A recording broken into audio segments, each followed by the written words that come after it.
Así que le damos la más cordial bienvenida desde Guatemala. Muy buenas tardes. Es un placer y un privilegio tenerlo con nosotros. Buenas tardes.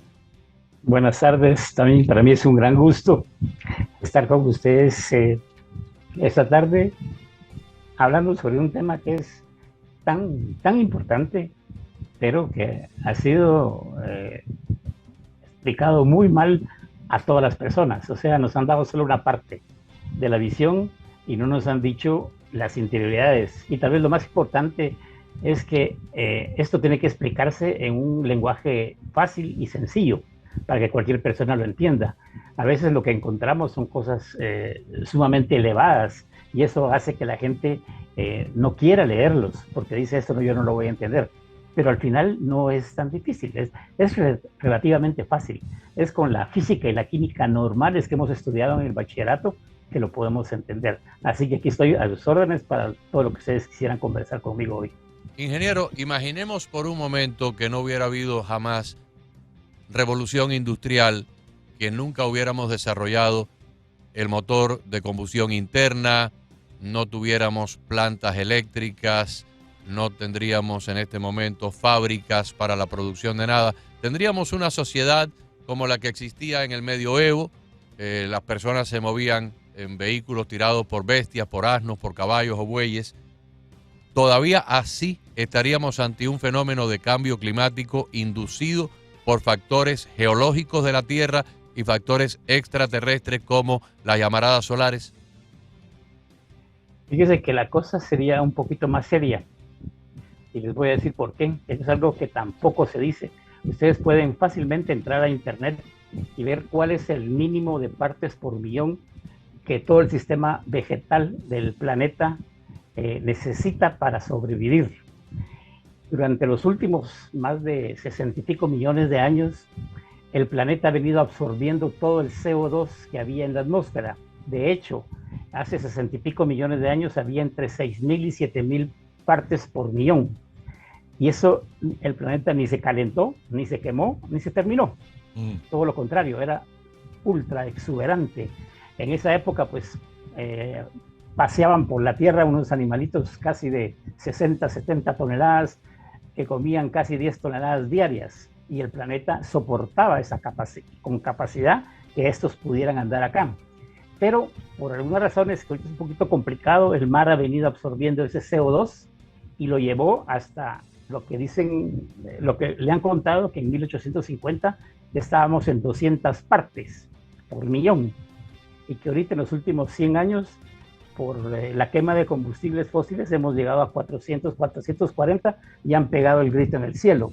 Pero lo que no le cuentan es que estuvimos a punto de desaparecer porque las plantas, todo el sistema vegetal del planeta no puede sobrevivir abajo de 150 partes por millón. Quiere decir que estuvimos casi en el límite, 50 partes por millón. ¿Y qué pasó?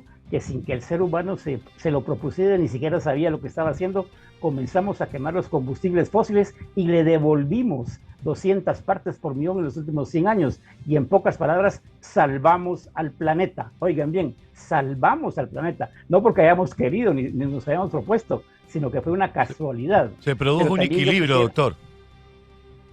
No, empezó a regresar. Empezó a regresar. Porque estábamos ya al punto de que se iba a desaparecer todo el planeta.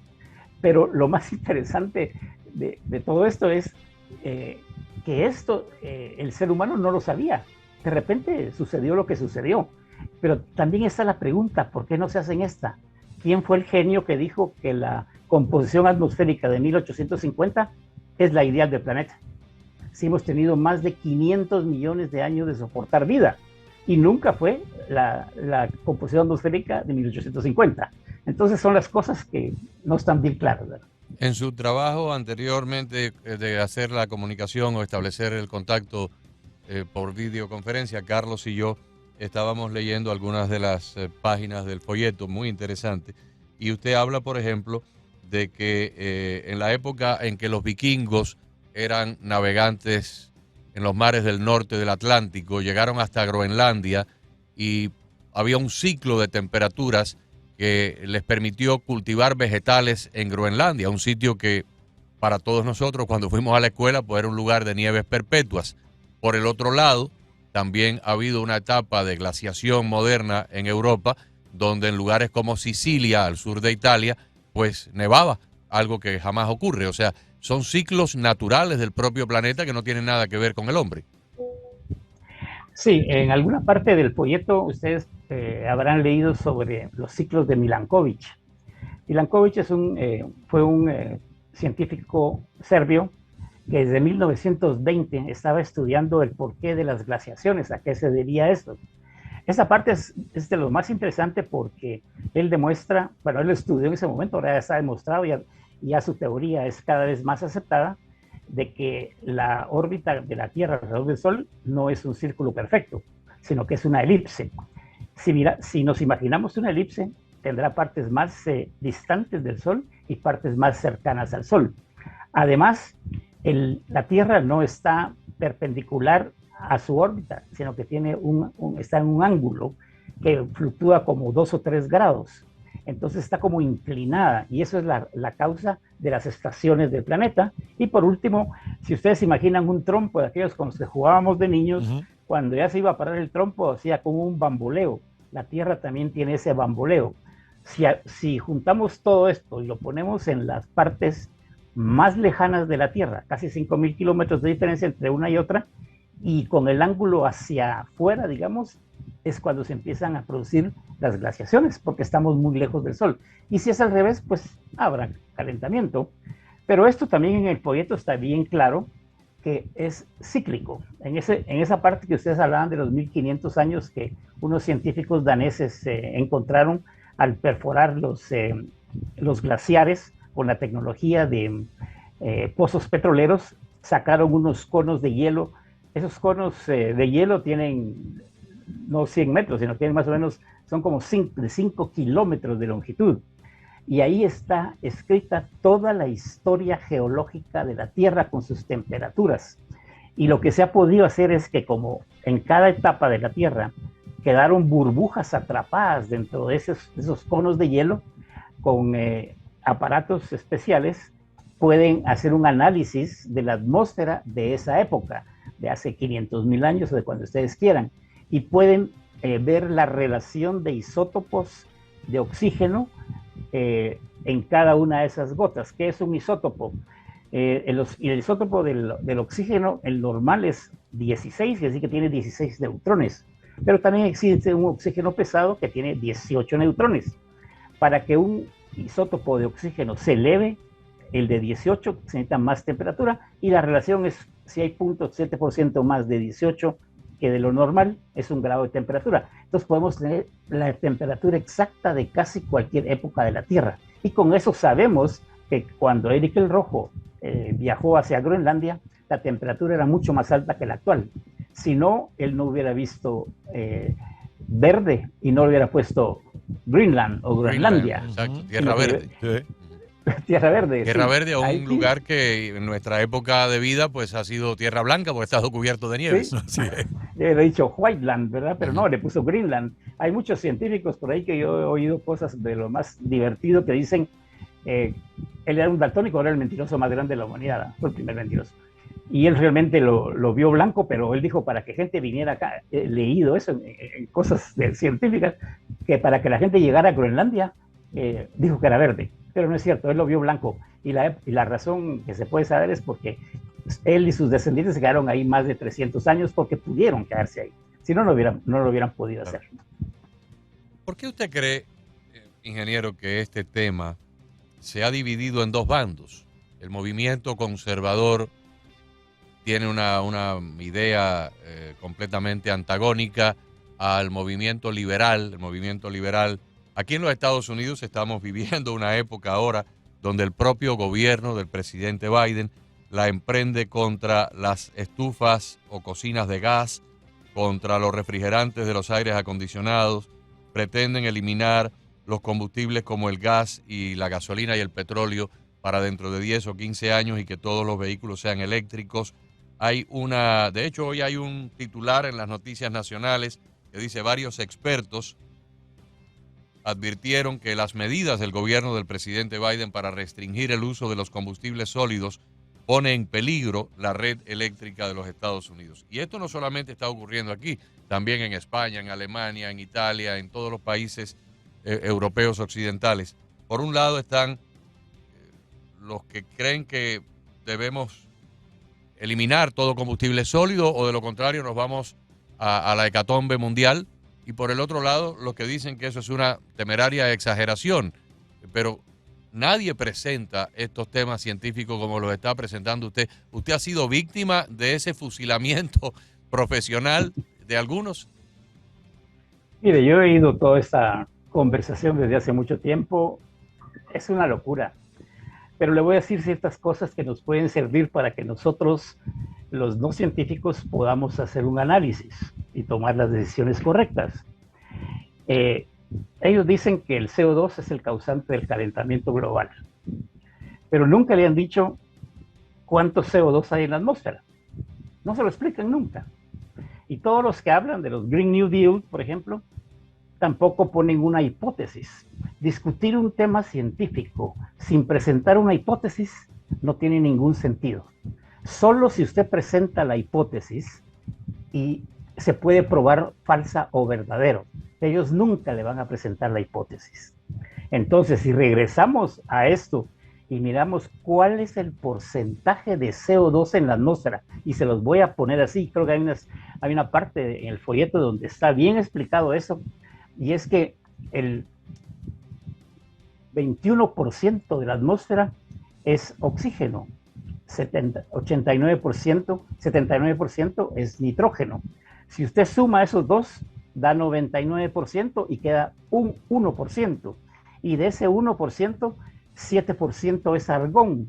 Quiere decir que 0.03 es para otros gases. Pues estamos hablando de 0.03, ni siquiera medio por ciento. Y de ese 0.03 tenemos vapor de agua, tenemos CO2, tenemos metano y tenemos óxido nitroso. Entonces, yo quisiera que cualquier persona, no tiene que ser científico, y preguntarle si ustedes creen que el 0.03, menos de eso, porque sería puede tener todo ese efecto que están diciendo de destrucción del planeta. Es claro que no lo es, pues. Y si ahora vemos, porque también hay una parte donde yo lo explico cabal, es si lo pasamos a dimensiones entendibles, porque porcentajes es bastante difícil de entenderlo. Si lo pasamos a términos de lo que se llaman gigatons, en la atmósfera hay 750 gigatons de CO2. ¿Qué es un gigatón? Un gigatón son 1.000 millones de toneladas. Y de esas 750 gigatons que hay en la atmósfera, casi todo de origen natural, el ser humano contribuye con entre 35 y 40 gigatons. Si hacemos la división, nos da un 0.04%. Si multiplicamos 0.04% por 0.03, se van a dar a ustedes cuenta cuánto del CO2 de origen antropogénico está verdaderamente en la atmósfera. Y entonces la cantidad es verdaderamente ridícula. ¿Lo demás de dónde viene? ¿De los volcanes? ¿De la desintegración vegetal? Son dos fuentes muy grandes que también está bien explicado ahí. Es el mar. El mar suelta CO2 cuando se calienta y absorbe cuando se enfría. Pero los más contaminantes, ¿sabe quiénes son los más contaminantes? No. Nosotros, los seres humanos y todos los animales, porque cuando inhalamos aire y sacamos CO2. Nosotros somos los responsables de tirar más de 110 gigatons a la atmósfera de CO2, pero ese es el proceso natural. De respiración. Eso no es fuera, eso no está fuera del campo. Entonces, solo con eso, si vemos que el 0.04% de todas las 750 gigatons es el ser humano el que las empuja, entonces sabemos que si detenemos todas las energías de combustibles fósiles, si paramos todos los aviones, si paramos todos los carros, si destruimos todo nuestro bienestar con esta energía barata, queda de todos modos 96% en la atmósfera. Ingeniero, le voy a contar una anécdota personal que creo que aporta mucho a lo que usted está diciendo. En 1980 yo cursaba un currículo de ingeniería acá en Miami, en la universidad. Nunca me gradué, pero cursé 2 años.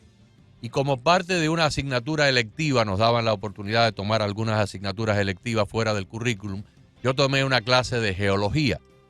Y el maestro un día, el profesor un día nos dijo, tal día a tal hora vamos a hacer una excursión a las cercanías del lago Okeechobee.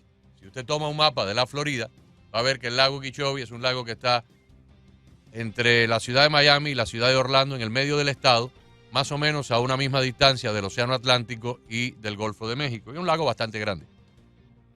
Salimos en carro, una caravana de automóviles hacia allá. Llegamos allí como 1 hora y media, 2 horas después. Salimos de los carros y él nos dijo, busquen por aquí. Y la primera persona que encuentre un fósil marino, que grite que para allá vamos todos a verlo. No habían pasado ni 5 o 10 minutos. Una de nuestras compañeras, una muchacha, encontró un sand dollar, o sea, un dólar marino que le llaman, que son muy comunes aquí en las islas del Caribe. Es una especie de, es una figura redonda o casi perfectamente redonda, pero que se ve que tiene como los dientecitos de lo que era cuando era vivo no sé si era un crustáceo, un molusco o algo, y luego se solidificó y se convirtió en un fósil. Pero esto estaba a 100 millas de la costa del Océano Atlántico y a 100 millas de la costa del Golfo de México, en el medio del centro de la Florida. Y la explicación que él nos dio es que hace millones de años la Florida estaba sumergida bajo las aguas. Y cuando la Florida fue emergiendo, una concavidad del fondo marino, que es donde hoy está el lago Okeechobee, la Florida salió fuera del mar, lo que era el fondo marino se convirtió en superficie de terrestre, y la parte más profunda quedó el agua atrapada, que es lo que hoy es el lago Okeechobee. Y ahí quedaron muchos fósiles en el medio del estado de la Florida. Entonces eso me trae a la otra pregunta. La elevación de los niveles del mar es innegable. En la República Dominicana, en Puerto Rico, lugares donde yo he visitado, efectivamente en los últimos 20 años el mar ha entrado 20, 30, 40 pies tierra adentro, se ha robado la arena de muchas playas, y aquí mismo en la Florida, en Miami, tenemos lugares en Miami Beach donde ya el mar está entrando y la autoridad municipal está teniendo que levantar muros de contención para evitar las inundaciones del agua marina. Ahora, esto es parte de ese ciclo, porque si hace millones de años la Florida estaba bajo el agua, ¿quién quita que dentro de 3 o 4 o 5 mil años no vuelva de nuevo a ocurrir ese fenómeno? Mire, si comenzamos por el origen inicial de la Tierra, recordemos la famosa Pangea, cuando todos los continentes estaban pegados, era una sola masa de tierra, y esta se fue separando. Esas son las fuerzas tectónicas que están permanentemente cambiando al planeta. No tiene nada que ver ni con el ser humano, ni con el calentamiento, ni nada. Son las fuerzas de la Tierra que mueve eso. Centroamérica estuvo muchísimo tiempo bajo el agua, hasta que de repente se elevó y unió a la parte del norte con la parte del sur. Pero eso no es nada del otro mundo. Incluso la teoría de Darwin viene precisamente de eso, porque él encontró lo que usted encontró en lo alto de las montañas, en los Alpes, y ahí fue donde él se le ocurrió su famosa teoría. Pero esto es natural, ese es el permanente cambio de la Tierra, y no lo podemos negar. Pero ahí nada que ver con los combustibles fósiles. Eso no lo podemos parar. Sí, eso doctor, es así como...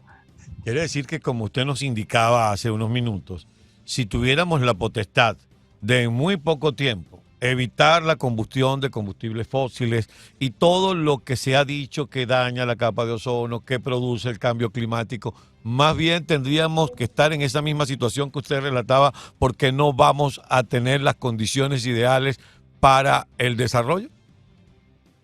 Exactamente. Mire, lo de la famosa, el agujero de ozono, Ajá, es el final del folleto.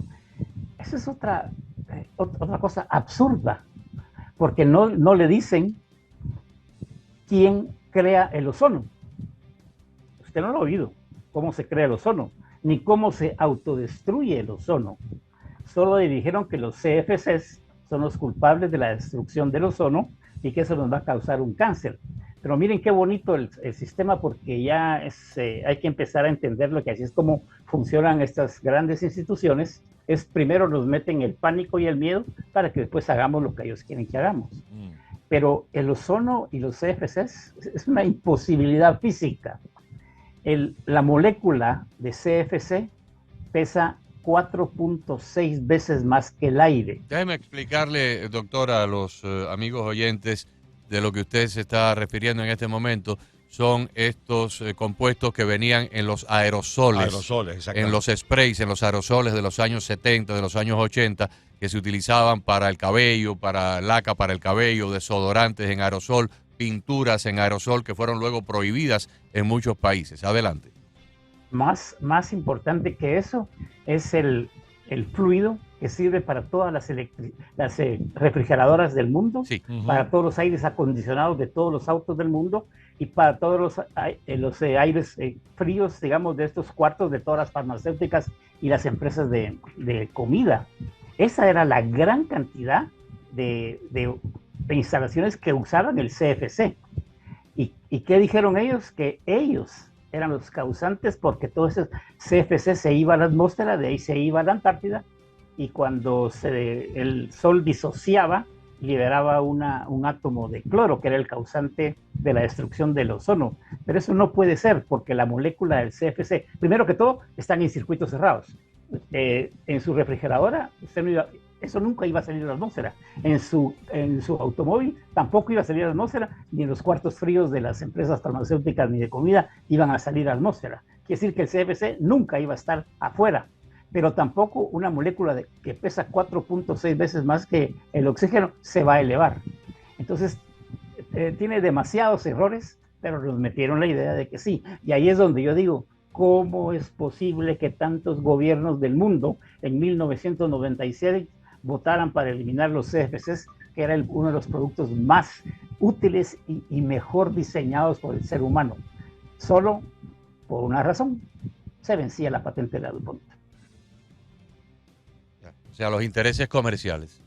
Y hasta ahora todavía todos creemos que utilizar, por ejemplo, un desodorante en aerosol, incluso un ambientador en aerosol para darle un mejor olor a ciertos espacios, no lo usemos así. Vamos a quemar un poquito un incienso, o vamos a poner como un sachet que le prendes, porque es que si no dañas la capa de ozono. Era lo primero que nos decía. Usted, por cierto, que dice aquí en el folleto, doctor, que la expresión de agujero de ozono no es la apropiada. No, es que nunca hay agujero. Pero ellos no podían decir lo que sucedía, que era que se reduce un poco la cantidad de la capa de ozono. Entonces, una reducción de la capa de ozono. Pero eso, si usted dice reducción de la capa de ozono, no es dramático. Si usted dice agujero, eso es dramático. Y la otra cosa que ustedes pueden comprobar fácilmente es que cuando ustedes vean el famoso agujero de ozono que presenta la NASA y otras instituciones, van a ver que siempre va a ser en los meses de septiembre y octubre, y nunca en diciembre o en enero. ¿Por qué? Porque hay una razón. Esto es de lo más interesante. ¿Por qué creemos todo lo que nos dicen? Si usted le pregunta a cualquier persona, y lo voy a hacer ahorita aquí la pregunta pública, ¿qué es el ozono? ¿Dónde está el ozono?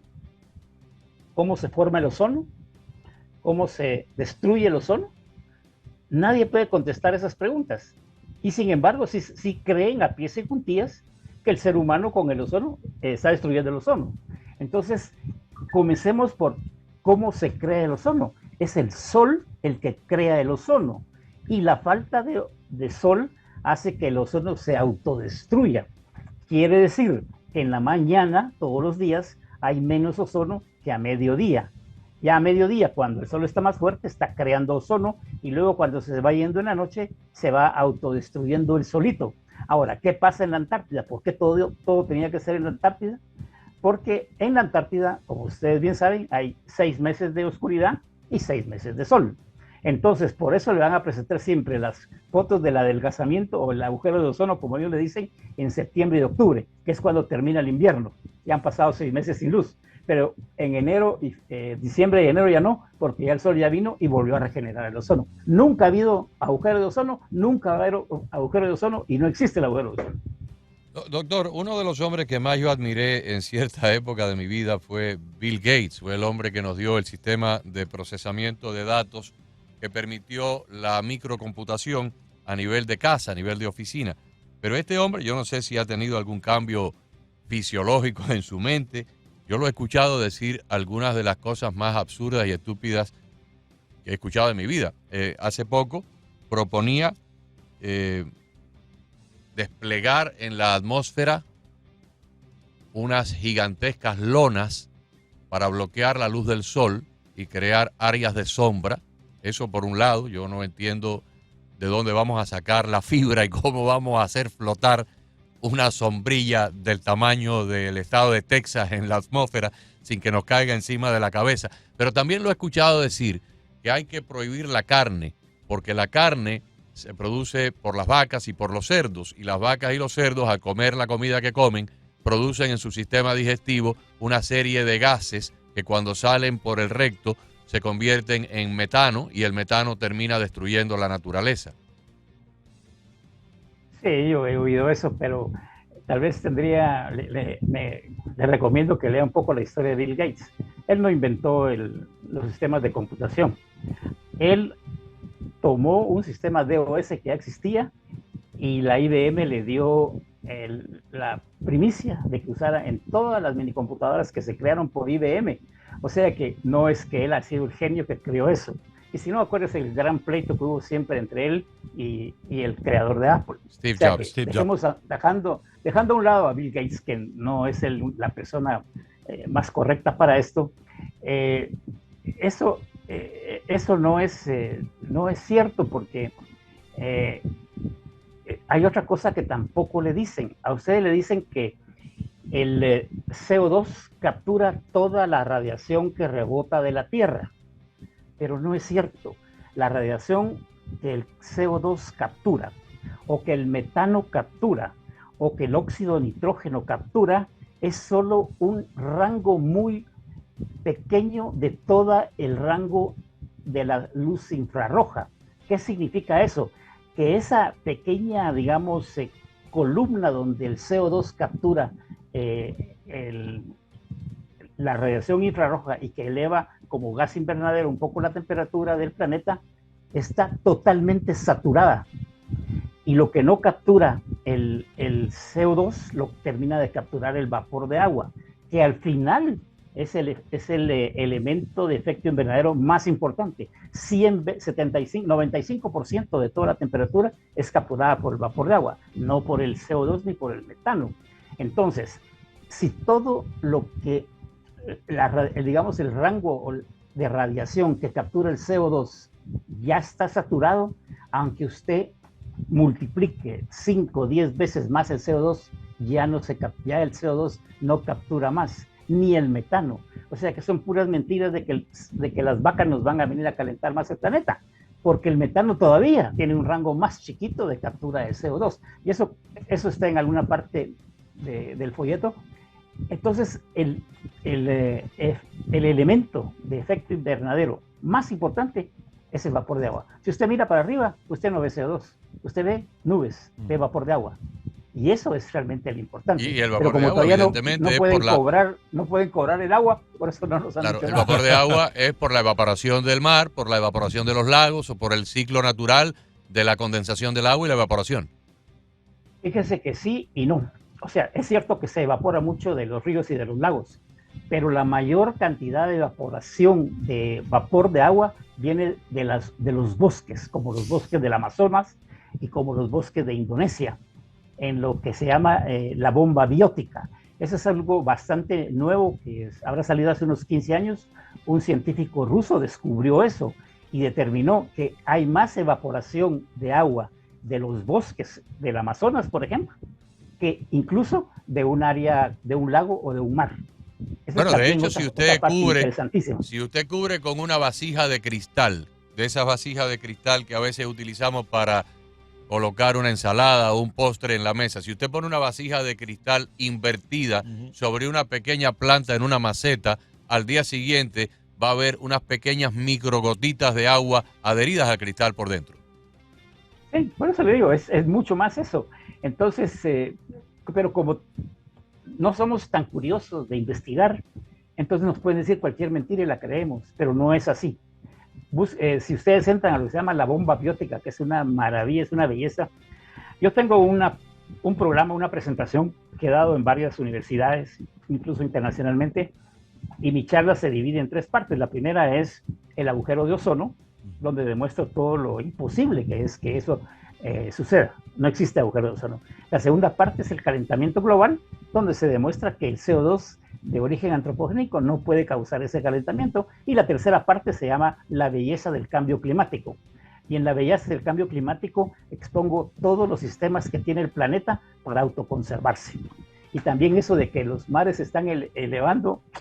Miren, se ha hablado por siglos que las Islas Malvinas iban a estar hace rato bajo el agua. Y ahí están. Y no le ha pasado nada. Y no les va a pasar nada. Incluso por la teoría de Arquímedes, sabemos que aunque se derritan, y así lo dijo su expresidente en su famosa película, que si se va en el 2014 se iba a derretir el Polo Norte y que se iba a inundar en Nueva York y Miami y todo eso, y no es cierto, porque de acuerdo al principio de Arquímedes, eso no puede suceder. Su trabajo está complementado con una serie de códigos del tipo QR, donde el lector puede con su teléfono celular apuntar el teléfono hacia el código QR en una página del libro y eso lo lleva a un video de apoyo. Yo nunca había visto nada así, es la primera vez que me encuentro con un trabajo escrito que está a su vez apoyado por videos en YouTube. Fíjese que esto es una nueva tecnología, pues que ahora ya existe. Cuando yo hice otro folleto muy interesante sobre formas de gobierno, que es político, comencé a usar esto. Y aquí, por supuesto, porque el tema es demasiado amplio, demasiado complicado, y a veces si uno no mira en movimiento las situaciones es un poco más difícil de entenderlo solo con lo que uno pueda escribir, por más que uno lo ponga en un lenguaje de lo más simple. Entonces yo lo que hice es que en cada página hablo sobre un tema específico, y una vez leyeron ustedes eso y bajan el video de esa página, les complementa y les termina de enseñar y explicar lo que se habló en esa página. Lo estamos haciendo a medida que usted ha ido conversando con Agustín y hemos ido hojeando el folleto. Yo con mi teléfono celular he ido buscando y hemos conseguido apoyos en casi todos los temas, tanto en YouTube como en algunos sites de internet. Que si el ciclo del agua, el agujero de ozono, los núcleos de hielo, todo eso muy bien explicado de una forma además muy sencilla, ¿no? Es que esa es o sea, usemos lo mejor de los dos mundos. Somos de la época anterior donde solo era papel lo que usábamos, y que sigue siendo una maravilla seguir leyendo libros en papel. Pero por supuesto que las nuevas tecnologías hacen que también usemos la nueva tecnología. Pero ¿por qué no la combinación de los dos mundos? Si tenemos la parte en papel y le agregamos el video que nos termina de explicar y en movimiento, yo creo que la comprensión es total. Y a mí lo que me encanta es enseñar y que la gente aprenda.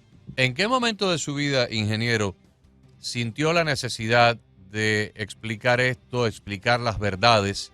¿En qué momento se dio cuenta de que tal vez o había gente de buena voluntad mal informada o había gente con agendas ocultas que estaban engañando y lo motivó a usted a desarrollar este trabajo científico y a exponer la realidad? Mire, yo tengo más de 26 años de estar desarrollando materiales educativos innovadores sobre distintos temas. Mi editorial nace porque yo dije, lo primero que tengo que hacer es encontrar un problema y luego resolverlo de una forma educativa. Este es el último que hice, ese de cambio climático, ahí porque pues, se hablaba muchas cosas y a mí siempre me encanta investigar, y cuando yo empiezo a investigar y veo que algo como que no concuerda, entonces profundizo, y este tema que está esparcido por todo el mundo y que nos va a afectar a todos. Si seguimos con esto, nos va a afectar a todos. Miren lo que está pasando en Europa. Alemania quebrada eléctricamente, ha tenido que levantar sus plantas de carbón nuevamente. Dinamarca, que fue la primera que se fue a la energía eólica, en poco tiempo tuvo la energía más cara de absolutamente toda Europa, y hace 4 años terminó con el programa de las energías eólicas. Y como bien dijo usted al principio, en parte de mi biografía, yo soy parte de una asociación de rescate de la vida silvestre. Entonces, ahí ya hemos visto lo tremendo que es la energía eólica, que casi está llevando a la extinción a todas las aves predadoras como las águilas, los cóndores, los halcones, los búhos, porque estas aves, cuando miran su presa, se dejan ir, pero nunca ven las hélices. Y entonces son mutiladas o son decapitadas. Pero también ustedes habrán oído que están encallando ballenas en un montón de costas del mundo. En Ballenas y focas y también cachalotes, lo que llaman acá el cachalote. El sea lion, el cachalote. Exacto. Sí, pero ¿por qué? Ya yo he estado oyendo a unos biólogos que lo que detectaron es que, acuérdense que la capacidad auditiva de las ballenas es tremenda. Ellos pueden oír a su compañero en 3 kilómetros debajo del agua. Y las ondas sonoras en el agua se distribuyen distintos que en la tierra, en el aire. Entonces, estas hélices generan un zumbido que las descontrola y les afecta totalmente su capacidad de orientarse, y se van a estrellar a las playas y ahí se quedan varadas y se mueren. Entonces, no solamente la energía eólica es carísima, es de lo más contaminante para la tierra, solo dura 20 años y después no van a saber qué hacer con ellas, sino que también está alterando a los seres marinos sobre todo, y a las aves predadoras en la tierra. Entonces no es ninguna solución. Además, imagínense ustedes que un hospital estuviera basado en energía eólica y solar, y estamos a media operación y es de noche, ahí se queda muerto el paciente. Claro. Doctor, para que la audiencia se haga de un folleto de esto que es tan sencillo de leer, tan ameno además, yo no sé cómo lo llaman ustedes, pero en Venezuela cuando la gente comenzaba a leer le daban lo que llamaban una cartilla. Y una cartilla de pronto te aparecían esos textos con letra grande, muy bien ilustrados para que usted pudiera... No, esto es un lujo de leer, porque viene con muchas gráficas y es una lectura tan apasionante. Yo pensé que yo la iba a ojear y la primera página me arrastró y me amarró a la segunda, y la segunda a la tercera, y terminé leyéndomelo hasta el final, porque es una lectura que entusiasma a uno. ¿Usted lo tiene publicado en forma digital donde las personas de otro país lo puedan ver a través de la internet? Mire, sí, no. Lo que pasa es que como usted se da cuenta la cantidad de imágenes que tiene ahí, se vuelve un archivo exageradamente pesado. Pero menos mal tenemos solución al respecto. Ahorita estoy terminando de cerrar una negociación con una editorial internacional que va a permitir que usted pueda comprar el libro en Estados Unidos y le llegue directamente a usted, sin tener que enviárselo yo, y le va a llegar en físico. O sea, lo imprimen aquí. Entonces, y lo distribuyen aquí. Exacto. Y lo puede usted leer, tienen ustedes allí, mis queridos amigos, la ilustración y además los códigos QR para que capturen y tengan información complementaria en videos. Sí, exacto. Ahí está. Yo creo que es lo mejor de los dos mundos. Mi trabajo actual es educar. Y estoy tratando de educar en muchos temas, no solo en los científicos, sino también en los políticos, porque también ahí andábamos muy mal. En Estados Unidos, cuando uno los oye, las entrevistas que hacen, la gente ya no sabe eso, pero tampoco aquí en nuestro país. Ya no nos enseñan la Constitución. No sabemos ni siquiera cuáles son nuestros derechos naturales. O sea, tenemos que revolucionar el modelo educativo. Y eso es lo que yo estoy tratando de hacer. Ingeniero, acá ahora hay una problemática que ha lanzado el gobierno federal que pretende que no estoy seguro si es el año 2003, sí, dentro de 12 años, el 2035, lo he oído, sí. Sí, casi todos los vehículos, de hecho todos los vehículos nuevos que se fabriquen tendrán que ser eléctricos, no habrá ya vehículos nuevos de combustible, solamente quedarán rodando los vehículos viejos. Y nos estamos preguntando, número uno, ¿de dónde va a salir todo el litio que hará falta para las baterías de esos millones de vehículos? Y número dos, ¿de dónde saldrá la energía eléctrica para recargar las baterías y los enchufes y toda la infraestructura de conectividad? ¿Cómo lo ve usted? No, es una locura. Simplemente eso no va a funcionar. Pero como todo tiene la parte buena, no sé si ustedes leyeron o oyeron hace poco, salió la entrevista con el nuevo CEO de la Toyota. Y él dice que no, él no se va por la energía, por los autos eléctricos. Él va a seguir haciendo autos convencionales. Entonces, ustedes saben, cuando hay una fuerza que se opone, otras van a seguir. Entonces, si la Toyota, que es la empresa más grande de fabricante de automóviles, no se va por la energía eléctrica, los EVs, entonces, ¿a quién le vamos a comprar los automóviles? las otras tendrán que seguir. O sea que todo está bien hasta que llega un momento, incluso en California, con ustedes, el mismo gobernador de California pidió a sus habitantes que por favor no conectaran sus carros a la batería, porque no tenían suficiente carga eléctrica para cargar a sus automóviles. Y eso que hay menos de un 2% de autos eléctricos en el mundo. Y ya California ya no podía cargar sus automóviles. Yo creo que hay cosas que se van a caer por sí solos. O sea, podemos decir muchas cosas, pero en un momento dado la ciencia, ni siquiera necesitamos a la ciencia, se va a caer solita y eso nos va a decir para dónde nos vamos a ir. Le agradecemos muchísimo, primero, el trabajo que ha hecho, la dedicación de tantos años a recopilar información, a investigar, a divulgar, a educar y sobre todo el tiempo que nos ha dedicado a nosotros. Y exhortamos a las personas que estén pendientes, lo pueden encontrar a través de YouTube. Algunas de nuestras productoras lo han visto, usted tiene muchas conferencias publicadas en YouTube con su nombre y apellido, y yo quiero que la gente pues lo conozca un poquito mejor. Ingeniero Julio Piedrasanta, lo pueden encontrar por YouTube, y tan pronto amarre este asunto con la compañía editorial para que las personas acá en el sur de Florida puedan leer su libro, por favor avísenos.